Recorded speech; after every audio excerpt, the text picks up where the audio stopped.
vợ rồi, có 4 đứa con. Thì anh ta mới nói là anh ta chỉ yêu mỗi mình em thôi. Anh ta hay có cái xu hướng là thích mấy cái oral sex bằng miệng đó chị. Thì em nghĩ là người đàn ông nếu như mà yêu người phụ nữ thật thì mới có cái hành động đấy. Nhưng mà em thấy anh ta lừa dối, thấy anh ta hạnh phúc với vợ như vậy rồi làm cái chuyện tình dục với vợ, em nghĩ tới em rất là giận, tổn thương á. Em chỉ muốn là anh ta phải bị một cái quả báo gì đấy. Xin chào, đây là chương trình Bạn ổn không? Cùng với sự đồng hành của chuyên gia tâm lý Trần Kim Thành. Anh ta là thầy dạy lái xe đó chị. Em sinh năm 96. Em có biết là anh ấy có gia đình, nhưng mà em cứ nghe anh ta nói cái câu là anh yêu em thì khi có mấy lần nói chuyện với anh ta thì em hỏi anh ta là anh có vợ rồi, sao mà thích em. Thì anh ta mới nói là sao lại nhắc đến vợ làm gì, rồi anh ta chỉ yêu mỗi mình em thôi. Rồi em hỏi là anh có mấy đứa con ạ? Anh ta nói là có 4 đứa. Rồi anh ta nói là sao lại nhắc tới con làm gì, rồi những chuyện đấy nó chẳng liên quan. Thì lúc đó là anh ta cũng có sức mạnh ở mối quan hệ với vợ rồi, thì em cũng chỉ biết vậy thôi. Em nghĩ là chắc là anh ta có nỗi khổ tâm gì đây là phải nuôi con, còn vợ thì anh ta không yêu nữa rồi. Em tin là người đấy là lúc đầu có tình cảm với thật, nhưng về sau này thì em phát hiện ra là anh ta có cái sự gì đó giả dối.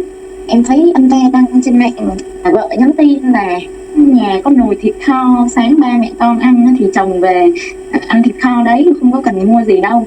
Thế anh ta hạnh phúc với vợ như vậy rồi anh ta làm cái chuyện tình dục với vợ, em nghĩ tới em rất là giận. Nếu như mới đầu em biết là anh ta vẫn còn thương vợ cái thì em không thích anh ta nữa đâu. Và đôi lúc thì em cũng muốn buông bỏ đấy rồi, nhưng mà đôi lúc em rất là giận. Em chỉ muốn là anh ta phải bị một cái sự trả giá, một cái quả báo gì đấy. Nhưng mà em vẫn cảm thấy là vẫn cần đến anh ta. Nên là cái cảm xúc của em là hai bên. Lúc thì cảm thấy giận, lúc thì mình cảm thấy thương.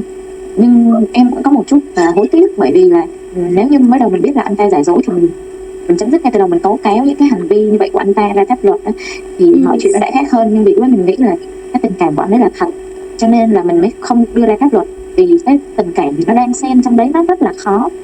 Vì sao lại có thể tố cáo ra pháp luật? Anh ta thì là có những cái hành động là đụng chạm thân thể. Trong quá trình thì tất nhiên là học lái xe thì mình sẽ phải chạy đi ra ngoài.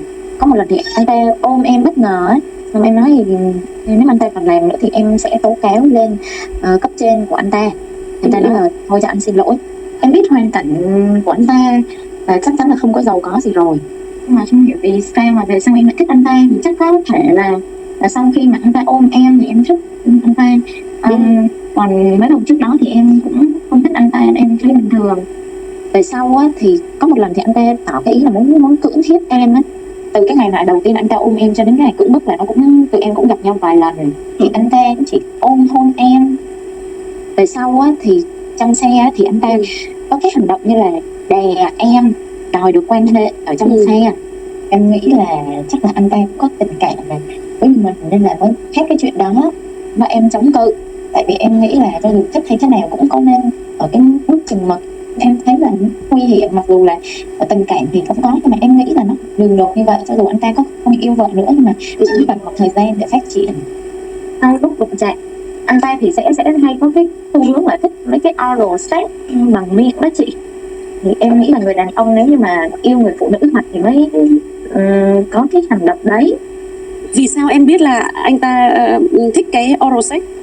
Tại vì lúc mà cưỡng bức em là trước hết anh ta là oral sex cho em, có hôn môi, xong rồi hôn xuống dưới. Dạ.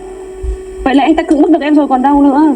Đâu phải là em đã đẩy anh ta ra. Vậy là cái việc đẩy của em ra chỉ là cái hành vi giữa cái việc đẩy và việc lôi anh ta lại ấy, nó nằm ở giữa chừng.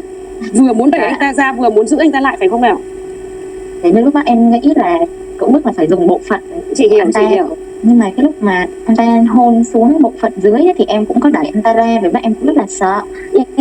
Xong rồi lúc mà anh ta tính là làm cưỡng bức mà đi sâu vào trong thì em tát anh ta, em chống cự. Còn lúc mà anh ta dùng bằng miệng thì em cũng có chống cự, nhưng mà nó không có quyết liệt. Vậy cho chị hỏi này, em có người yêu chưa? Vậy chưa. Chính xác là bao nhiêu tuổi nhỉ? Dạ 28.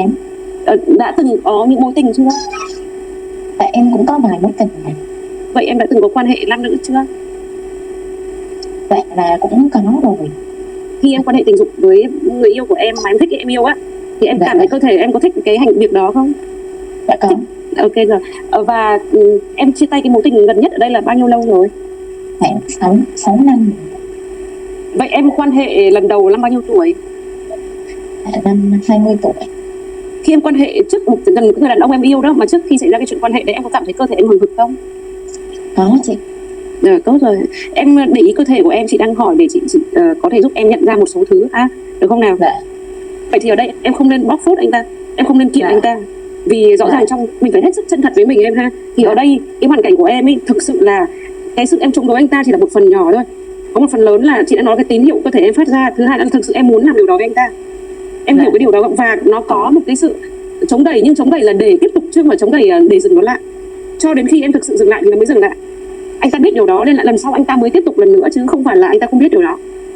Thì ở đây là em có thực sự cũng thích điều đó và em thực sự cũng muốn làm điều đó với anh ta, nên cái việc này đó không hoàn toàn là anh ta đang xâm hại tình dục của em. Và nếu anh ta không phải là, tại vì cái này thực sự em kiện anh ta vẫn được nhá. Nhưng mà em kiện anh ta là em đang tự lừa dối bản thân mình và em đang làm một việc không đúng đắn với lương tâm của mình. Bởi vì rõ ràng ở trong em là cái việc chống đẩy đó là một phần nhỏ thôi, còn phần trong em là em vẫn muốn có điều đó và em thực sự thích khi làm điều đó với anh ta. Thế nên chị nghĩ là em không cần phải kiện. Nếu thực sự em muốn sống một cách nó thật với lương tâm của mình thì em không cần kiện anh ta nữa.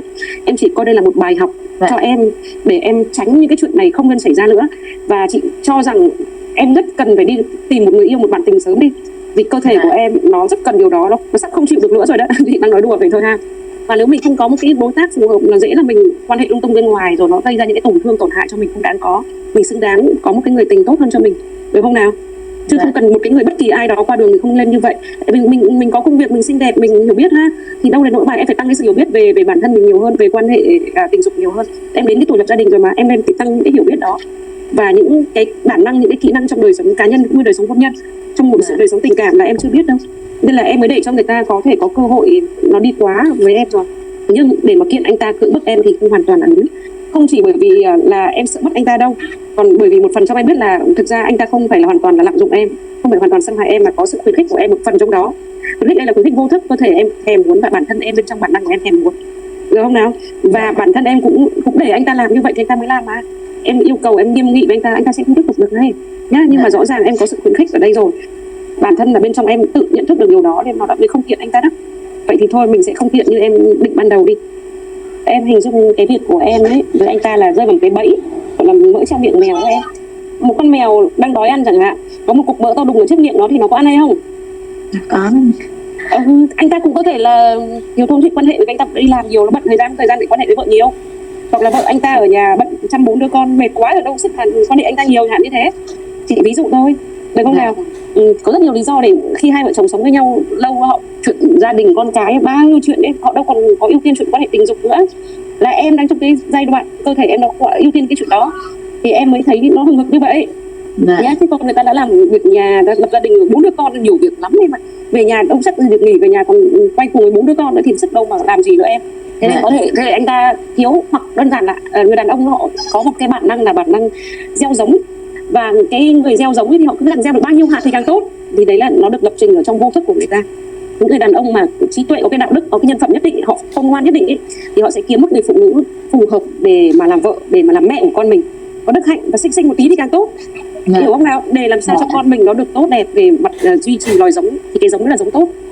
Còn những người đàn ông mà không làm chủ được bản năng của mình, thậm chí chẳng biết cái bản năng đó là cái gì, tôi chỉ thấy đàn phụ nữ đàn bà là tôi muốn chiến thôi, thì bản năng của họ là gieo giống, họ cứ gieo thật nhiều thôi, thấy phụ nữ nào mà ăn được là ăn ha, chẳng mất gì đâu. Còn thiệt họ là phụ nữ thôi, ai mà nhẹ dạ cả tin thì chịu thôi, sau này nuôi con một mình, sau này ôm hận rồi lại nghĩ là đàn ông là đồ tồi tệ.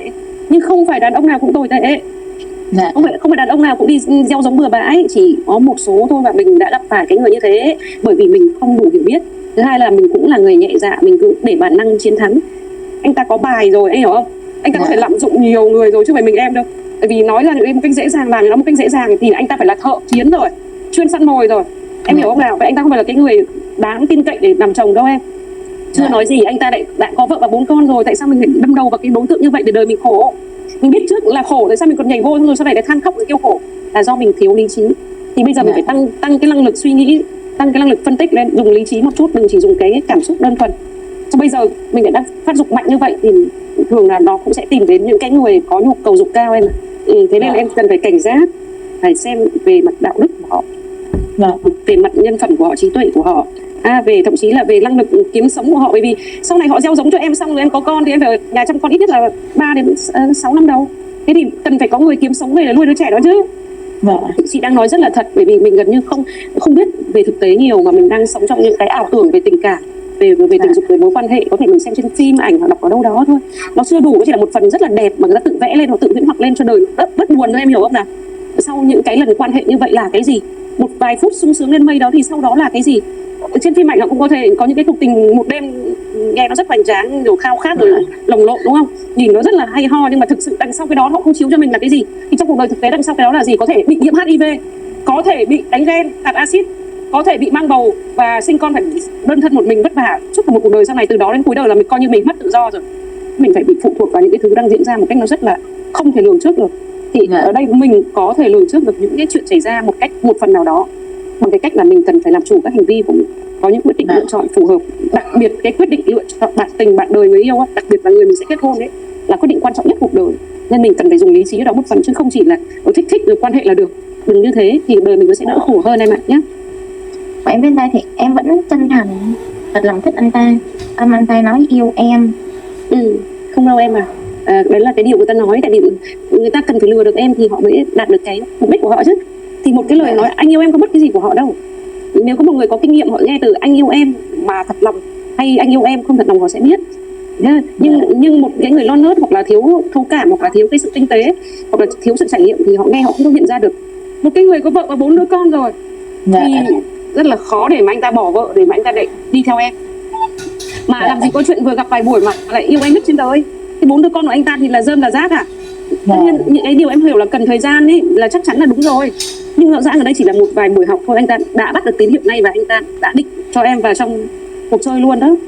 Cái quan trọng là thực sự cái cảm xúc, cái tình cảm, cái hành động của họ cơ. Chứ vậy yêu em, nói yêu em để rồi họ tấn công để họ có em ngay lập tức trong vài buổi đầu như vậy. Nếu người ta yêu em thật thì họ phải gìn giữ cho em, phải trân quý em chứ. Thế là yêu gì mà nói yêu gì mà lại một nhát lại muốn ăn tươi mất sống mình luôn. Ở đây là bởi vì em đang thèm muốn cái chuyện đó quá nên là em cũng tự lừa mình đi. Tự lừa mình là anh ta cũng có tình cảm mình đi để dần dần mình có thể xuôi theo anh ta và mình sẽ đáp ứng cái chuyện đó cho anh ta. Thì ở đây đó là cái tâm lý của mình, nó tự lừa mình mà thôi. Và ngay cả khi anh ta thích em thật thì điều đó cũng không nên xảy ra. Cái hành vi đó cũng là hành vi vi phạm pháp luật. Hiện tại anh ta có vợ và 4 con, đâu có phải là một hành vi chính đáng đâu em. Cần phải thật sự là sáng rõ trong cái chuyện này, nhìn thật kỹ. Và để bảo vệ mình tốt nhất em dừng lại, không học của anh ta nữa, chuyển sang người khác dạy, có thể là một người giáo viên nữ. Còn nếu là giáo viên nam thì em lưu ý để không xảy ra những chuyện này trong những lần tiếp theo. Mình giữ chừng mực nhất định, rồi mình lưu ý trong việc ăn mặc của mình nữa, mặc dài, váy quần dài ra. Hoặc tạm thời có thể thậm chí mình bảo lưu mình chưa đi học vội. Em đã từng quan hệ từ năm 20 tuổi vậy, cơ thể em nó đã quen với việc đó. Và khi cơ thể quen được đó, nó rất là sướng mà nó muốn tiếp tục, và em cũng thích những cái hoạt động đó nữa thì em đã được trải nghiệm cái điều đó rồi. Nên là nó có xu hướng muốn lại thúc đẩy em tiếp tục làm cái điều đó, mà em lại bị thiếu vắng cái điều đó khá là lâu, trong 6 năm trời rồi, em hiểu không? Lên gần ở bên cạnh sát một người đàn ông với em là sẽ rất là rủi ro luôn đó. Rủi ro đây là cơ thể nó tự phát tín hiệu là tôi thèm khát cái việc đó, tôi thèm khát một bạn tình, là cơ thể em nó tự phát ra điều đó, không cần em phải nói ra cái điều đó. Và nó tự phát ra điều đó thì những người đàn ông bên cạnh em họ sẽ tự bắt được cái tín hiệu đó một cách vô thức em à. Thì chưa nói gì em lại ngồi rất sát một người đàn ông, bởi vì em học lái xe ngồi sát ngay bên cạnh phải không nào, rồi phải cầm tay lái nọ kia các thứ, tay chân vô tình đụng chạm nhau, tay chạm tay rồi đôi khi là tay lại chạm chân nữa. Mà cái phần đùi của người phụ nữ là cái nơi mà phát dục rất là mạnh, phát cái tín hiệu dục rất là mạnh, nó rất là gợi cảm và kích thích, mà mình lại vô tình mặc một cái váy nó hơi ôm rồi nó lại hở đùi ra nữa. Thì cái người đàn ông bên cạnh mình ấy, dù họ có họ đứng đắn đến mấy, họ cũng rất là dễ bị rơi vào cái bẫy của bản năng tham dục trong họ. Vì con người sống bằng dục, nó vẫn có một cái gì đó, cái dục ở trong họ làm cho họ phải sống, phải duy trì nói giống, phải quan hệ tình dục đó em à, hiểu không? Thế nên đây là chị đang nói là một người đứng đắn mà còn có thể rơi vào bẫy, chứ nói gì một cái người mà không đứng đắn, hoặc một cái người quen có cái những cái quan hệ ngoài luồng hoặc những quan hệ dễ dãi trong với bạn tình, hoặc là với những người không phải bạn tình hoặc là không phải vợ mình ấy, mà họ vẫn có quan hệ, họ dễ dãi chuyện đấy thì họ lại càng rất là dễ để bắt tín hiệu. Tức là những con người mà chuyên săn mồi đó em, họ không cảm thấy khó khăn trong cái chuyện làm nào để mà có được cô gái đó đâu. Bản thân anh ta đã định cưỡng bức em tới 2 lần rồi mà em vẫn còn để cho anh ta có cơ hội được ôm, được hôn em nữa, chứng tỏ là trong em nó cũng khát khao cái việc đó, và anh ta biết cái điều đó. Anh ta biết là em ta muốn anh ta và muốn làm điều đó với anh ta đó. Em có hiểu không nào? Tức là ngoài bản năng anh ta bị kích thích thì cái suy nghĩ của anh ta cũng biết thừa là em thích cái điều đó luôn ạ. Em đẩy anh ta ra, nhưng đẩy ra để làm sao? Đẩy ra để ít nhất là tôi giữ được cái phẩm giá của tôi cũng có giá, tôi cũng là một cái người tử tế. Về mặt lý trí em vẫn hiểu điều đó, nhưng cơ thể của em nó lại chỉ muốn dí sát vào anh ta thôi. Chị em nói rất thật đúng không? Và em hiểu cái gì chị nói phải không nào? Đến mức độ cái cảm xúc của em và bản năng của em nó mạnh đến mức độ nó bắt đầu dần dần lấn át lý trí, để anh ta vẫn hôn em, để anh ta động chạm em, thì đó là bản năng, nó không phải lỗi của em. Ai cũng như vậy cả thôi. Đến cái tuổi từ 18 đến 28 đó, hay chính xác là từ 15 đến 30 là cái giai đoạn bùng nổ để mà mình, con người đi tìm bạn tình nhá, nam hay nữ cũng như vậy. Thêm một cái việc quan trọng nữa em cần lưu ý đây, em không thể phớt lờ cái chuyện cơ thể em nó đang cần bạn tình, nhưng em cần tìm một cái người bạn tình mà thực sự là tốt cho em, an toàn cho em, phù hợp với em về cả mặt đạo đức pháp luật nữa, chứ không chỉ để thỏa mãn nhu cầu bản năng của em, phải không nào? Vậy thì em nên dành thời gian cho cái việc tìm hiểu và tìm một cái người yêu phù hợp với mình, một cái người có thể kết hôn được trong đời sống hôn nhân để mình có thể quan hệ tình dục an toàn ha. Dù bận việc đến mấy thì cũng nên dành thời gian cho cái việc đó, đừng để nó quá đi. Bởi vì nếu mình có nhu cầu lớn như vậy, giống như một dòng nước nó đang chảy rất xiết rất là mạnh á, một dòng lũ rất là mạnh mà mình lấy cái đập ngăn lại em thế thì nó sẽ phá vỡ cái đập để nó sẽ tràn ra, nó sẽ gây ngập ngụt hết cả. Thì đây cơ thể mình cũng như vậy, tham dục của mình nó đang rất là mạnh nhưng mình không có sự điều tiết nén nó lại, thì lúc mà nó phá vỡ ra thì nó ảnh hưởng đến mình rất là mạnh mẽ. Mình có ý định lập gia đình thì tốt nhất mình dành thời gian để tìm kiếm cái người yêu phù hợp, người bạn đời phù hợp, để mình có thể trong một mối quan hệ tốt, cho mình có đời sống tình dục an toàn lành mạnh.